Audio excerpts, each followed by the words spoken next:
Good day, everybody. This is Josh. Welcome to the Deal Scout. On today's show, we're going to have a conversation with a lady out in Toronto who is doing some incredible things for the deal making world. Rebecca, welcome to the show. Thanks for having me, Josh. Great to be here. Yeah, awesome, awesome, awesome. So you're in Toronto and you are an absolute deal maker and your team helps deal makers. Why don't you tell us a little bit about who is Rebecca and what do you do? Yeah, thanks. So, Josh, my background, I was a capital markets attorney for over a decade, but please don't hold that against me. Listeners, don't hold that against me. I'm sure lots of you are attorneys as well. And I closed lots of deals, sometimes referred to as a deal junkie, saw a need in the market for my clients to have technology to help them close their capital raises because it was largely paper based and cumbersome. And I saw the Jobs Act come out and the idea of these equity crowdfunding portals. And I said, I don't think necessarily that's going to be the right way the market goes, but I want to create more of a Shopify solution so that people can set up an online store and raise capital and do their capital raising and their deal making digitally. And so that's what we've built. Fast forward 5 years, we're edging close to 2 billion in capital transacted through the system from investors all over the world globally. Wow. All right. So this is going to be great because I've seen a lot of people have ideas about, let's set up this thing that could raise money or that could do deals from real estate to VC angel. But you started on the legal side because I think a lot of people have the idea to start at entrepreneurs and then they catch up with the legal side and they realize, "Oh, I can't even build this shit," right? Like, so they have to go backwards and fix it. You started with legal, which I think puts you ahead of the game. Brilliant. Kind of like talk to us about what was the change in the industry. You said the Job Acts really changed the industry for you guys, which made it available to do these kind of things, and then other things that you saw down the path. Like, kind of talk to us about the turning point where money could be raised and deployed digitally. Yeah, for sure. I think, Josh, you're right. Like, I had been my entire career doing deals. So it's not just having the legal background, but it's knowing every twist and turn a deal could take. And I spent 5 years sitting with developers and really baking that into the software. So the big turning point that I saw with the Jobs Act was previously, you guys deal with a lot of real estate funds, or I had, people doing SPACs or going publics, right? Any of those deals, you're trying to corral a large number of investors into one term sheet, one transaction.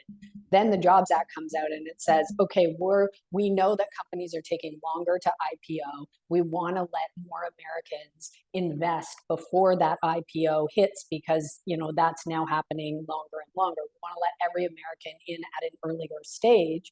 And so, but we're going to have different criteria they need to meet. So now it's not just making sure that people are accredited investors. Maybe they meet different net worth requirements and they can put in different amounts of money. All that stuff is really complex for the average entrepreneur or person who's trying to close a funding round. So I said, we're just going to bake all that into the software so that you can put up a link on a site, you can drive people to that site, and then the software is going to figure out which securities law exemption they meet, to run the right background checks, get the right documents uploaded. We're going to make it as easy to sell shares online as it is to sell shoes online. Oh, I like that. And as you guys are coming up with this process, right? There's been legal changes, right, with the Jobs Acts and with stuff. When it comes to accredited investor, non-accredited, crowdfunding, like how did you navigate all of those things? And you're doing it internationally. So you got Canada rules, Yep. you got US rules, you got Yep. international. How do you stay on top of all of the different laws and regulations for it? Well, we do so many deals, like we're launching 30, 40 deals a month that we're constantly working with all different kinds of companies and their attorneys who are helping them out as well. And we have a deal setup team that really is deep in the weeds. Nobody's launched more deals. I think we've done like over our history, probably close to 800 deals, right? Yes. There's no law firm that's done that many deals. And our deal setup team are pros at understanding and coding up the requirements that each of our clients have. Yeah. So let's talk about what kind of deals did you guys first start doing? Like, what was the first deal that came on the platform? That was some of my clients that used it while I was still practicing. So they were doing There was a lot of cannabis raising at the time, so Yeah. that was cannabis deals. Yeah. Well, and that has its own legalities with different industries, right? So like what could be raised? Where could we invest our money? Where could we deploy money? So as you're going through this, those were the first kind of deals. Like what was the first and best deal that you guys, like the first big deal that you guys were like, "Oh my gosh, here we go. This is it. This is the turning point for us." Oh, I mean, without a doubt, that was the Green Bay Packers, right? Like, there's no bigger brand than an NFL team. And Yeah. the amount of prep we did for that deal to make sure, like, the fans were rabid. They were ready to come buy their shares. And, the cheeseheads, they don't mess around. Like, they want to be owners of that NFL team. So, the day that we launched that deal and we had a million screens up, just like watching the volume hit, and the minute that deal opened, there was like 40,000 fans on the site. It was crazy.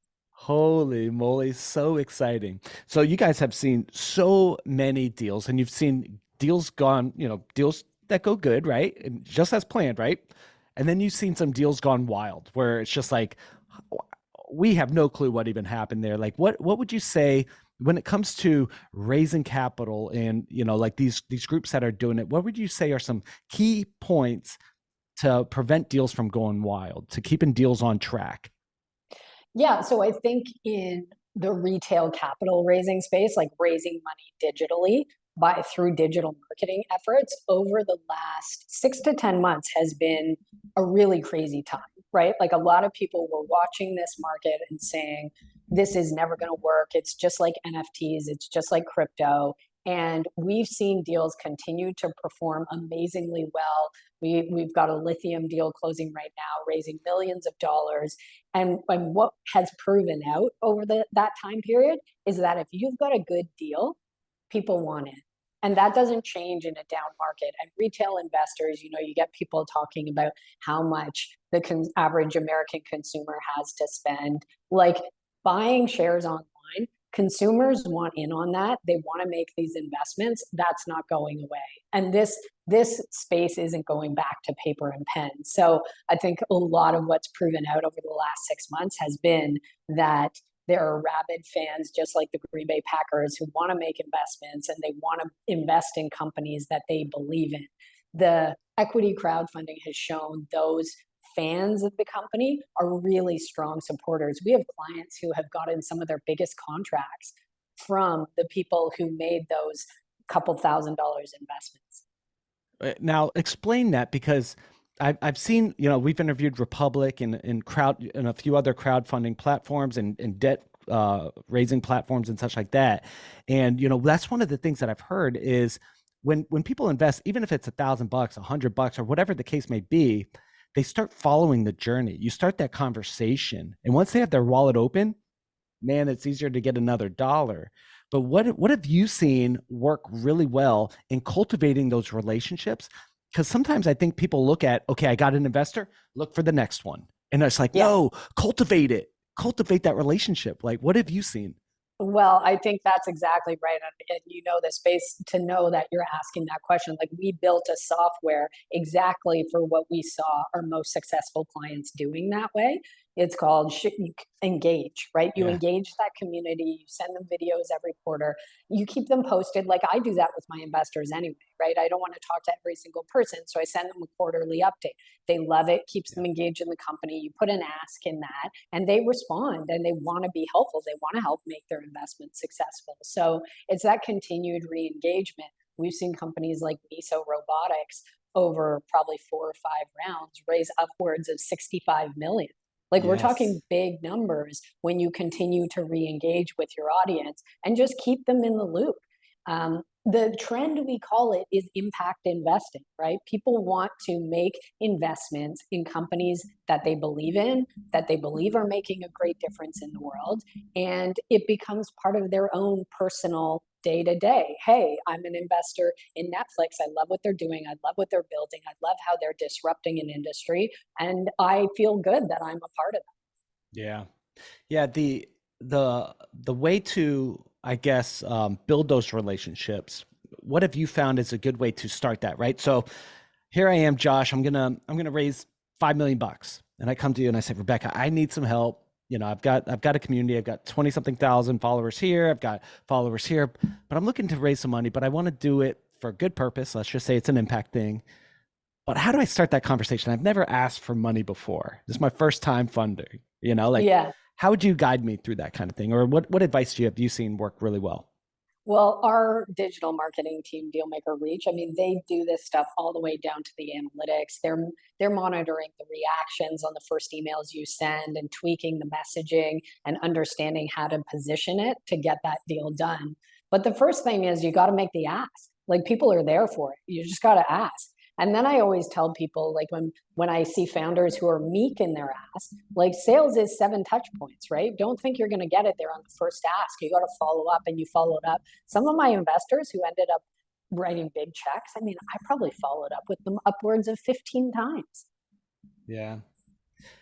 Most people stop at maybe one, maybe two. I don't want to bother people. I don't want, you're right. Like that's the kind of the mindset. But, the deal research has shown 7 touches to get a sale, especially if you're going complex or something that's expensive. You go 15. Why? What sets you apart to go double what is normal to get a yes? Like, how does your brain work that says that's okay? And I know I'm not bothering them. Like, how does your brain work? Explain that to us. To me, you just got to read the room, right? Like if they're telling me no, I'm not going to waste my time. Time is my most valuable asset, so I'm going to use it wisely. But if they're a little bit interested and they haven't given me a no, I just haven't figured out how to get them to yes yet. I haven't given them the right messaging. That's exactly what our reach team is doing. They're monitoring, they're tweaking the messaging until you can get a person to yes. Yeah. Man, and unless you get an explicit no, and sometimes a no is just ask me again later, right? But Yeah. like knowing how to read the room, give some clues on reading the room because some of this is done digitally, right? So teach us how to read the digital room. Yeah, so I mean, every room is different, right? I have something that I dubbed when I was raising capital called a Canadian no, which is like they never directly outright say no. They'll just like string you along because they're trying to be polite. Actually, it's really annoying and it's a huge waste of time. Like, just tell me no so I can move on to the next Yeah, person. yeah, Um, but digitally is a whole different thing, right? People like stories that they can connect with. They like stories that are on trend right now. So depending on what's going viral on the internet or what the bigger trend is, you can position your story that way. For example, when psilocybin was big, we had a lot of psilocybin companies. As that trend started going down, the element that you want to focus on in those stories is really how they're changing the world. Like some of them are curing cancer, some of them are working with professional athletes to rehabilitate them after their careers. And so it's those elements of the story that people can really connect with. And so A B testing, the same thing as continual learning is yeah. the key to it, is listening to your readers. One of the biggest things I've always done is when you do get an investor, hey, what did you like about my story? Why did you invest? And then you want to take that message because you know it worked and then launch with that message even bigger. That's so good. And I think the deal junkie in me, sometimes I get the client, I get the investor, and then I'm looking for the next one because I'm a hunter, right? But the cultivation of relationships, especially as I'm getting older, especially as, my kids are getting older and I'm losing time, right? I know that, okay, I've got someone on my team now. I got a partner, I got an investor. Let's find out and learn from them so the next one I could get easier or I could get more and I could do more, right? Like, so that's such good wisdom. Thank you for sharing that with us. Let's talk about the Canadian no, because here in the US, in the VC world, when I was working there, we get a lot of tire kickers, right? They're like, they had no intent. It didn't invest, it didn't fit their investment thesis, like when an entrepreneur was pitching, but they don't say no because they're like, this might be a unicorn. Let's just string them along. Yeah. And I hated that. That wastes so much time and energy because the entrepreneur gets so excited. They go to their mom, "Hey, I spoke with the VC, and they didn't say no, and they said to keep them updated and that they're excited." But it's the same thing. It's a tire kicker. It's the Canadian no. How do we get to a no faster so we don't waste our time when we're raising money? I think that's a really important point because when people look at equity crowdfunding, they say, are the campaigns raising what they want? They target 5 million. Did they hit it? Did they raise 3 or 2? The amount of time we've all burned talking to VCs who don't end up investing, or the amount of investment bank deals that go public and then the share price drops, or they try to raise money and they don't succeed. A lot of times with equity crowdfunding and that digital messaging, if you're learning and you're tweaking your message, you can raise something. And that's a lot different than burning a bunch of time and raising a big fat zero. Yeah. So that's a big difference in the space. Yeah. Um, Pointed questions are always great, right? Like, does this fit your thesis or not? Get them to know faster and ask them what their criteria is. Have they made an investment in this space? If it's one of those bigger folks, how many checks do they write a year? So if they're looking for that 1 or 2 opportunity, your chances of success are a lot lower. And asking what their investment thesis is huge, because at the end of the day, if it doesn't meet their thesis, just like you said, they're not going to write a check. They're just interested in learning about the company. Yeah. Ah, so good. Following someone's investment thesis is so valuable because it's like let's give it you mentioned, being able to buy shares just like you could buy shoes online, right? So, when you're going to look for a pair of shoes, if someone's trying to sell you a hat and you're like, I came here for shoes and you're trying to sell me a hat, not a fit, and it actually becomes a turnoff and you lose credibility in that. So when it comes to investment thesis, why don't you explain to us? Actually, I should have started there. Explain to us what investment thesis is and why it's so valuable to try to figure out the fit of the investor. Yeah. So if you're going and talking to like VCs or growth funds or professional investors, a lot of time they've raised money telling people on a specific investment thesis, this is how I'm going to get you returns. And so if you don't meet that thesis, maybe it's a fund for simplicity's sake, maybe it's a fund for natural resources. And so if you are not a natural resources company, they don't really have authority to go outside that box, because what they've promised to their investors is they're making the money on natural resources. They said they're a pro in investing in natural resources. So if you're not in that thesis, going to be very hard for them to go outside it. I've always found angels, family offices, they don't have investment theses. If you have a good business, they're much more likely to invest. That's the same with retail and equity crowdfunding, right? It opens up the capital markets because these people don't have such a defined thesis. They're looking for a different thing. Yeah. So this is such a good point, right? So some with VCs or some specific investment bankers, they have their niche, they have their, their thesis, and they're really good at, IoT or, whatever, right? AI, or that's their niche. Family office and angels, they're a little bit more maybe opportunistic, and they might have their industry sectors that they like, but it's going after maybe a specialist over here for maybe more of a generalist to get you up off the ground. Let's talk the different levels of maybe investments. We got angel, family, VC, investment bankers, and then as we get much higher, we might be talking to a SPAC or an IPO. Like, where does your company find the most favor? Where do you guys enjoy the most? Well, we have people using us for all kinds of rounds, SPAC rounds, early stage angel rounds. We're seeing retail capital raising these community rounds, really forming a complement at various stages. We've got public companies using it. We've got kind of Series B level using it. Picasso, that's one of America's fastest growing unicorns. They're our newest client. They're using it. So we see all different elements of the game. And I think you've just got to go out there and figure out who your story resonates with, and then put together a funding strategy for yourself that makes sense. If you've got a business model that's going to appeal to the VC community, that's great. You can stack up with VC into growth capital, eventually go public. If you've got a different kind of story, then you're going to put together a different kind of strategy. Yeah. So from lawyer to tech founder, CEO, right? Like, what were some of the differences and changes? Did you ever, like, while going to school, like, hey, I'm going to be a cap attorney, and now one day I'm going to be a tech founder? Was that ever in your mind that you were going to head this direction? Tech? No, not really. I mean, I was always very entrepreneurial. My Yeah. dad was a lawyer and started a couple of different businesses, so you could say it's in my blood. Both my sisters are lawyers. My uncle's a judge. So I Oh like my gosh. I like to joke in my family that you can do what you want after you get a law degree. Yeah, that's awesome. Are there, I would love to like, all right, we're sitting down for dinner. You got your, uncle the judge, dad the attorney, sisters who are the attorney, you're the attorney, right? Like sitting down at the dinner table. Like that sounds so intimidating. Are your like arguments like just like on point and then the uncle like presides like this is how it's gonna be? What is it like around dinner table with you guys?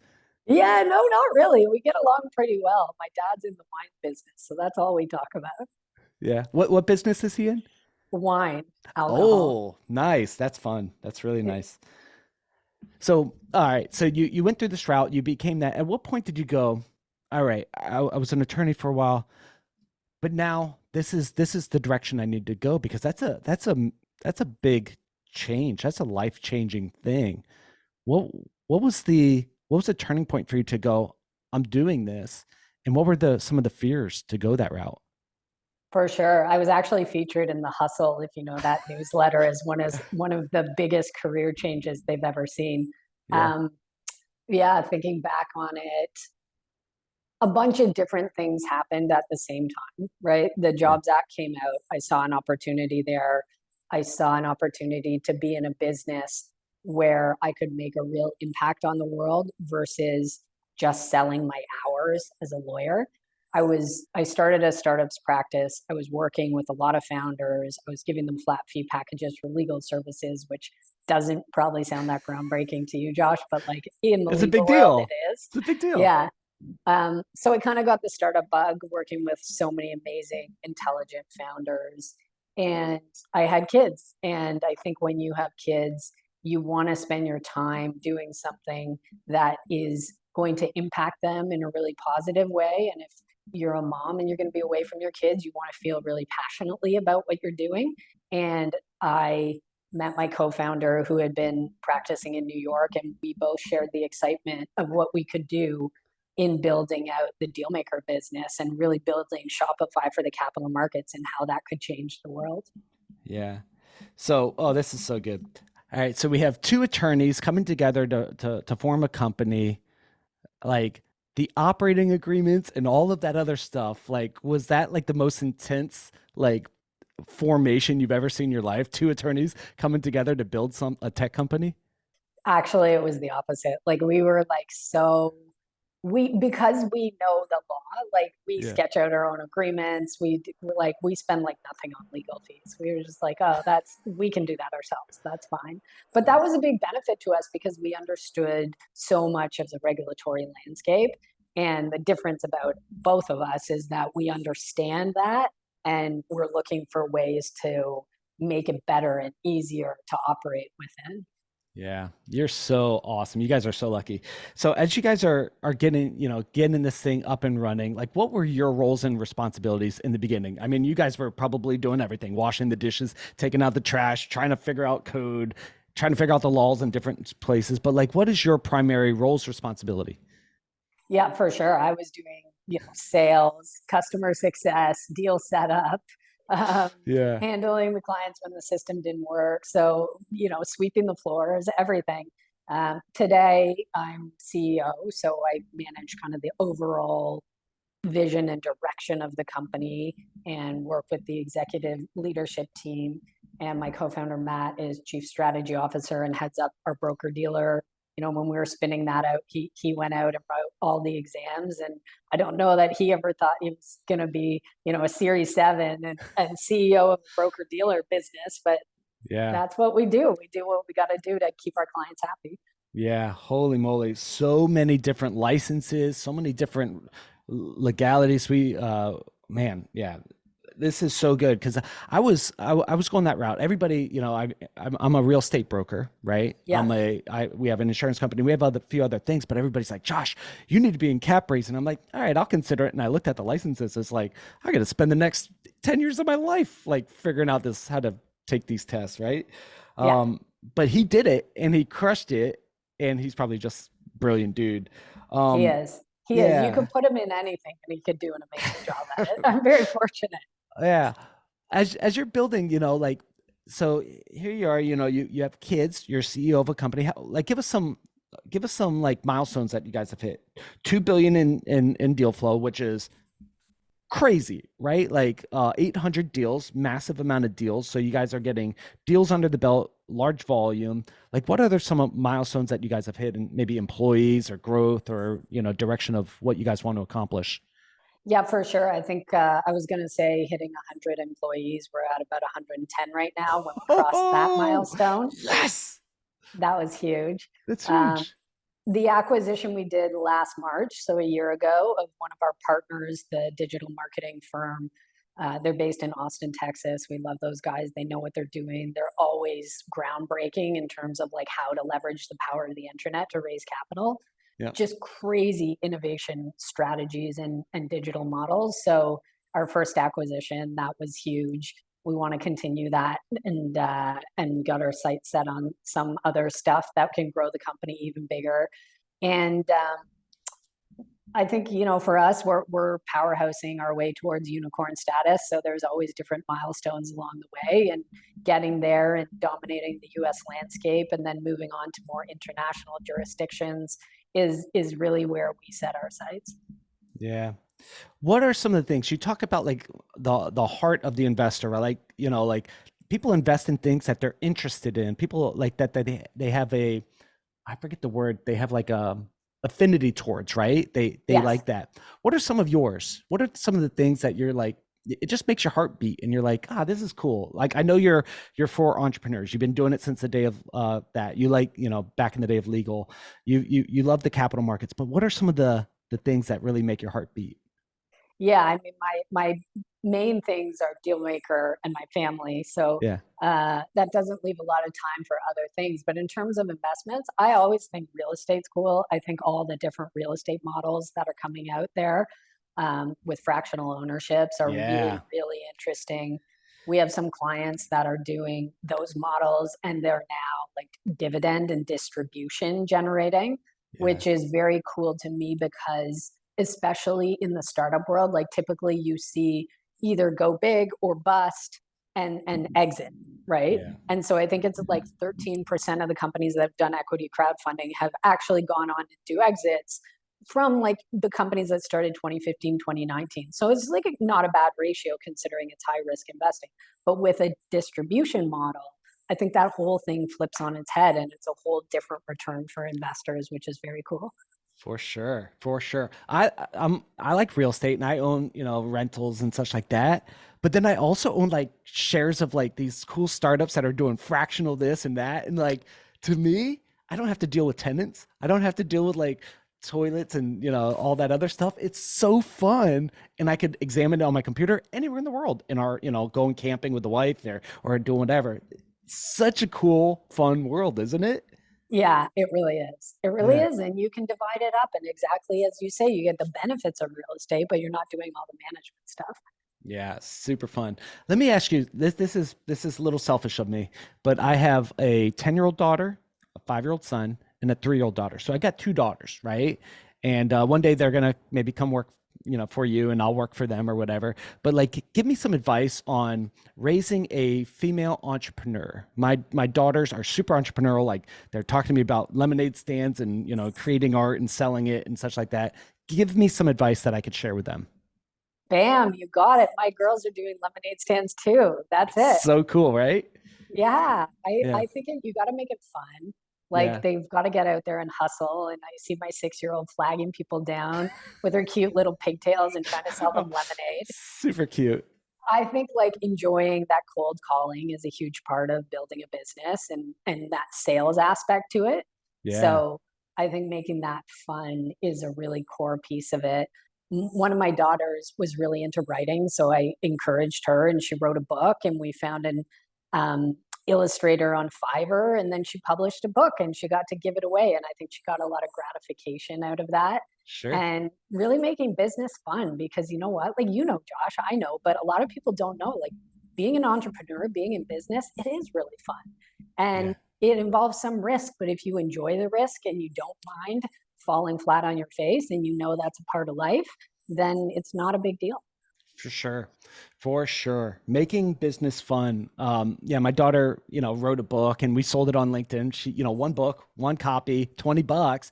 And she was like, oh my gosh, I created something and sold it. And that was so fun. So now she's thinking I could create bracelets. I could create, but I think sometimes as an entrepreneur, and you talk about falling flat on your face.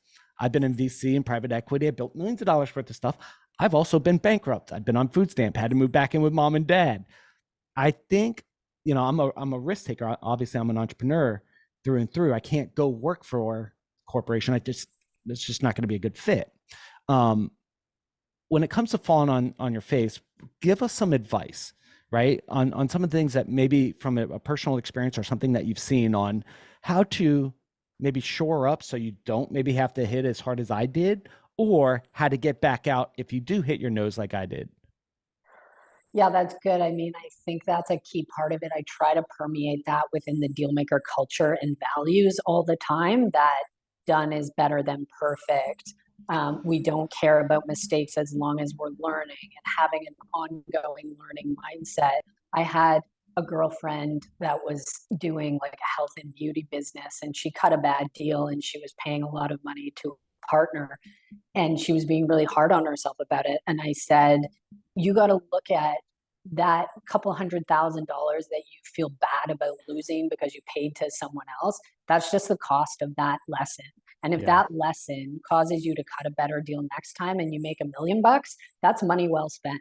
So don't be hard on yourself about it. There's no point in being hard on yourself about it. You're not going to be perfect every time. Yeah. And just learn from it. And it was worth it. Yeah. That's so good. Is counting your losses as a lesson is so valuable because I've made some mistakes and I share them openly. And the more that I share, it's weird. The more I tell people about my failures, the more they show up with money. For sure, because they know you take risks. Yeah. And in that I'm open about it. And I think that entrepreneurs, you talked about the beginning about cultivating the relationship with your investors, communicating often to them. And I'm learning to do this much better. But like I think when times get tough, we tend to go, oh, I I need to fix it before I could talk with them about it. But talking with them through the problem, a lot of times they could help, right? Totally. And To- making the ask. So I love this. This is thank you so much for jumping on this interview because I'm gonna pull so much out of this. Is we ask for money and we got to learn to ask. And you're really good at it. You're like, I'll ask 15 freaking times to get to a yes, right? Then there's other ask once we have them in that relationship. What are some other ask along the way that founders need to get comfortable asking from their investors? Yeah, I love that. It's so key. We're building this right into the product so everybody does it every time. So good. Because when you send your quarterly updates, and I'm guilty of it too, Josh, like I don't ask as much as I should. I don't do as much as my investors would do for me because I'm always running around trying to build the business. But in those quarterly updates, what is your ask? What do you need? And ask those people for it. Like I had one of my investors came to me when this Silicon Valley bank failed, and he said, Rebecca, do you guys need a loan? Like, I don't know if this affects you, but if it does, I'm here for you. And that was so nice. Like I didn't even think. And then I said, you know what? I have to send an update to all my investors. They're Yeah. probably wondering if this affects me. I got to communicate with all of them. It doesn't affect me at all, but they don't know that. I'm a tech company. Maybe I did do something with Silicon Valley Bank. So it's just that communication. And Yeah. the more you communicate with people, like, you're out there hustling, you're building businesses, the more you're out there communicating, the more things happen. And you can do that with the people. It's like upselling your existing clients, right? What's the best way to make more money? Take a client, sell them more stuff. So you already have an investor, take that relationship and cultivate it more, and you'll get more out of it. That's so good. Now, on the flip side, as an investor, right? Like we invest into a company or a deal, and like we're because we did it because we trust in the person, we like the idea, we have an affinity towards the direction that they're heading, and we're sitting there waiting, chomping at the bit to help and add more value. Now, the founder on the flip side is going, oh, I don't want to bother them. One person saying, I wish they would ask me for more because I have connections, I have experience, and maybe they're retired and they're going, I'm bored. I want to dive in. So it's just like crossing that over. And this is something that I learned from podcasting and interviewing people. I forget who it was, but they make consistent ask from their investors, even if they don't need something specific, because they want to get them used to being asked for something. One of the first things they do, hey, as we're sending this out, would you mind taking a look at these docs and just giving us your feedback? Hey, will you take a look at this? Will you like and comment on this and maybe share it with your community? Will you listen to this or read this book? And it's just like they're consistently. So when they need the big ask, these people have been like prepped for it. And I was like, that's genius. That So is good. genius. That's So genius. We good. could all learn from Yeah. Oh my gosh. You're awesome. As what was the biggest thing that you had to learn from going from the legal side, like, I want the truth legal, like I love those movies kind of, right? The legal movies. But like from that to CEO, what was the biggest growth that you had to do personally? that. That is a great question. To me, I think it was communication and talking things out and realizing when people aren't on board with you. Like I like to move really fast, right? And as the company grows, communicating and making sure the whole team is rowing in the same direction is a bigger part of my job. And so that really involves talking to people and making sure they're on board. And both my co-founder and I, we like to make things happen and we like to move quickly. But Sure. sometimes part of moving quickly is listening and communicating, which kind of feels slower sometimes. Yeah, sure does. It sure does, because you're now leading 100 people or 110, right? Yeah. When it's like, when it's just you, the solopreneur, and you're like, oh, have an idea, boom, you could fire off. But now Yeah. you're like, oh, I have a COO, I have a chief strategy officer, I have management, I have three. You're at three levels of management at this point, right? Or two? Yeah. Yeah, you're Yeah. About two and a half. Yeah. Three in yeah. some places. So it's just like you just can't go to the bottom rung and go like, here, do this. It's just like, wow, that's a huge change in personal growth. Yeah. Because otherwise the whole house will like start to creak and fall and you can see it when it's happening, when it's not all going in the same direction, and you got to keep bringing it back together to make big things happen. Yeah. What was the hardest point of that for you? So you talk about going slower, communication, chain of command, and learning that. Like in that, where you look back and you go, wow, that was the biggest thing that I overcame in that journey. Yeah, for me and my personal communication, that was it for sure. I mean, in starting the business, there's all kinds of rocks and boulders you have to move, and Sure. um, using creative problem solving to get through those things. Those were some of the hardest things. And one day my co-founder and I will write a book about it, and some of those late nights and like the brainstorming we did and the way we made the business successful, come hell or high water. But those are the good days. Those are the days in the trenches. Yeah. All right. So you got kids. So let's fast forward 50 years, right? We're looking back and we're on the end of our journey and we look back and we go, this is the thing that I was most proud of accomplishing. What was that for you? For me, that'll be if I look at the capital markets landscape and I see retail capital raising as a component of it, and I see that founders in North America can reach pools of capital in Germany or in India or in different places. If we've succeeded in making the capital markets move more fluidly and bringing more capital into them, that gets more founders funded. And to me, that's you could never have a bigger impact on the world.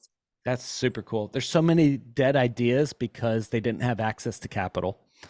Not everybody has rich uncles and aunts. Not everybody has friends and family that have money, and there's a lot of good ideas that could change the world that just need a little bit of support from investors. And there's investors chomping at the bits because they might hate the stock market. They might not know how to invest in real estate, but they're really good at sitting behind a computer and finding good opportunity, right? And I think that is, I think you're making an impact, and I'd love to see that happen for you guys. Let's talk through an ideal client for you and their journey of how you serve them. Yeah, so a lot of our clients are basically companies who have capital needs. They're going to need to do multiple rounds, and they can build a community around that business, and they want to continue to go out to that community, similar to what you described. How we get those clients is really through partners. So lots of investment bankers, angel investors, venture capital partners, family offices, private equity. Mhm. Lots of times it's people saying, I'm not going to do this round. guys talk to Dealmaker. Maybe you want to do a retail round. Maybe we're going to sidecar. We'll put 2 million bucks in, and you can raise 3 million equity crowdfunding. So that's really an exciting change in the market that we're seeing. We're only in the second inning of this. We've got some big brands coming out this year that are Cool. going to continue to move the needle in terms of this kind of capital raising. Yeah. So who is this not for? It's not, who is it not for? That's a good question. I think it's not for businesses who are generally not synced for taking investment because they don't have that growth plan. Hmm. They don't have some end game of a liquidity or a distribution plan. So, small mom and pop coffee shops that are going to make a little bit of money, but there's not really going to be an exit there. Yeah. So multiple rounds to some form of exit, right? This isn't for lifestyle businesses. Hey, I need 100 grand to build a flower company. That's awesome. There's other paths for you. Hey, I Yeah, want to build a company because Josh, want to build it and exit. yeah, And I know I'm going to have to go through 6 rounds of funding to get to an IPO or whatever the case may be, right? yeah, That's when you're like, okay, let's take that journey. Let's start building the investor community. Let's build your investment path. Let's start having those conversations along the way. That's a good fit for you guys. exactly. Cool. And good strategic partners, family offices, investment banks, banks in general. Yep. What other people are good as people are listening, and what are other good strategic partners for you guys? Lots of angel groups that we Ooh. help complement with. Maybe they're going in on a seed round and they're like, okay, now equity crowdfunding is going to do kind of the Series B, Series A level ish and Mhm. beyond. Lots of attorneys who can make their clients aware of this as a funding opportunity. Often that's the person a company's talking to, right? When they're trying to assess options. So just for attorneys to be aware, listen, if that VC round or they're stringing you down the path and you're running out of money, you should be looking at equity crowdfunding at the same time so you don't Sure. go broke. Yeah. Do you mind if I ask you like just an off the wall question that just popped in my head? That's my job as podcast host. It's just as things pop in this crazy brain, I'm supposed to ask it. Yeah. What was your favorite childhood memory? Oh man. I don't think about my childhood a lot, but man, Me either. I know it's weird, right? probably ski racing. I used to ski race competitively, so I like going fast. Oh, very cool. Like downhill, like on snow. Yeah. Okay, because I'm Yeah. in Florida, so skiing to us is flat water and behind a boat. Yeah, you're looking at me like I'm crazy. Yeah, no, I do that now, but like back in the day, I used to travel a lot and did the FIS international rank competitions and had some really good times. Wow, so you Um, were really good. yeah, barreling down, at whatever miles an hour with in those days. I mean, you wore a helmet, but like that's it. Yeah. Can you do like do you still ski? Here and there. Yeah. Could you do like black diamonds and such like that or Oh my God, yeah, that stuff's easy. I could do that. That's easy. Yeah, I got that. Yeah, Yeah. So Rebecca, for people listening into the audience, like what's a good place to connect with you guys and do a massive fundraising deal? yeah. So probably best send us an email, info@dealmaker.tech. We got a really, really knowledgeable team who can walk you through all the various options, whether you're a partner or looking for capital yourself, connect you with our partners network, and help you get your raise off the ground. Cool. What does that look like? Could you give us some maybe framework in terms of how does it work? Maybe some of the costs involved, or like I don't know if it's deal by deal basis or whatever, but give us some ways to look at like, all right, this is what it would look like. Yeah. So if you're a partner, you're doing like a SPAC round, you're doing your own distribution and filling your deal, you just want to use the tech, you're looking at like maybe a couple of $1,000, you can get your deal spun up in 48 hours or less. You're looking at launching a bigger retail round and using all the digital marketing, depending on whether you're raising up to 5 million under CF or more than that under Reg A. You're looking at audited financial statements, legal costs with an outside advisor, and then our tech or marketing or broker dealer fees. So those costs probably more like 30,000 we say for Cool. CF to earmark, and Yep. then for a bigger like a Reg A, you're going to earmark 150 grand to get that raise off the ground before the money starts coming in. So good, so good. Yeah, I have some friends in the SPAC world, IPO world that this would probably be a very good like lead engine for them because they're looking for deals to help take public and such like that. And then, yeah, so you and I should connect about those kind of relationships. But people in the audience, fellow deal makers in the audience, if this kind of stuff fits for you, as always, reach out to our guests and say thanks for being on the show. Their contact information will be in the show notes. You got info@dealmaker.tech, right? Is the a good way to reach out, and just send them a message and say, hey, this is what we're working on. Would it be a good fit for us, and how can you help? Rebecca, during this interview, there's probably a question that I should have asked you that I screwed up and did not ask you. What is that question? Oh, that is a great question. We covered so much I ground. know, skiing and all this stuff, family, lemonade stands, SPACs, all I sorts of fun can't stuff. believe how similar our kids are. That's Yeah, awesome. it's cool, right? What's the biggest change that I think we're going to see coming in the exempt markets over the next year? Great We didn't question. We're in a bunch of different shifts and changes. What do you see for the future? Yeah, I think as online capital raising grows, the analytics and the power of the digital is growing in power because the analytics are getting stronger. So with us closing close to 2 billion in capital now, the analytics we have on where investors are based, what kind of deals they like, what kind of check sizes they're writing Yeah. into different kinds of deals, that's huge for our partners network. And we've got tons of folks leveraging that already for their own Yeah. knowledge and practice. I call it like it's like private information, like a Bloomberg. And before capital raising moved online, this data didn't exist. Now, as it moves online, the data is going to power the entire industry. Yeah. Yeah. Cause you're seeing companies like PitchBook, you're seeing Crunchbase and these different groups that are kind of earmarking the raises and they're showing that data is so valuable, especially if you're raising money. You can go to you guys and say, how do I find new investors and what are they investing in? Where's money not moving? Where is money moving? That's so valuable. Do you ever think? I got another question. I lied. I'm keep on going. Do you ever think that your stuff would be valuable for the nonprofit world for donations and raising money for donor campaigns and such like that? Do you think you'll ever see that? Well, that's a really interesting question because if you look at the trend of impact investing, the newer generations are really bringing corporation and donation together as one. So Yeah. they expect to see the investments they make have a material positive impact on the world, and they're actually less likely to straight up donate to charities. And so that is a new movement of the younger generations in the way that they're viewing the world. So you see a lot of different kinds of corporations developing as a result. Yeah, that's interesting. So for the nonprofit world, they need to start paying attention to that and where the money's going and maybe consider some type of corporate path or corporate relationship, right? Bingo, the ones that are doing well have a sustainable business aspect because the younger generations are saying, I'm not just giving you money for it to disappear. Like, do something with it. Yeah, so good. Oh, that could be its episode in itself. But Rebecca, fantastic interview.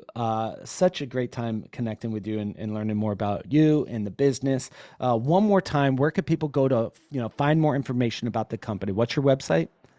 Dealmaker.tech, or they can send us an email at info@dealmaker.tech. Cool. Rebecca, you're awesome. Fellow deal makers, as always, reach out to our guests, say thank you, find a way to connect with them, do a deal, or add value to their world. If you have a deal in the audience that you would like to talk about here on the show, thedealscout.com, fill out a quick form, and maybe we'll get you on the show next. Love you guys, and we'll talk to you all on the next episode. Bye, everybody.